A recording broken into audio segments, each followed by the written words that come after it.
What's going on? Yeah, so it's obviously a pretty interesting time at the moment. We've seen equity markets, over the past few weeks be a little bit on the soft side. I think people still sitting on the sidelines trying to figure out whether this is going to develop into a more significant pullback or whether this is just a little bit of a lull before they re-enter. So, I think the next couple of weeks are going to be pretty critical. You mentioned North Korea, of course, being very important, but we have a lot of central bank statements coming out this week, and I think people will be looking to those for guidance.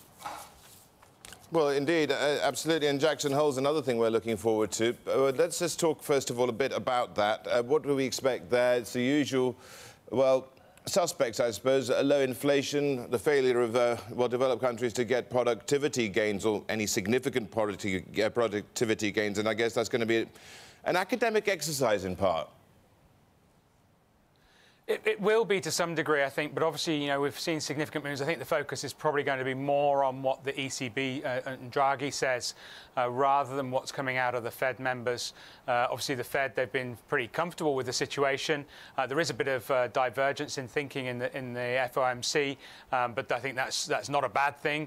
It just relates to the fact that we're seeing growth holding up reasonably well, accelerating this year, and inflation very benign, which is pretty much as good as it gets for them.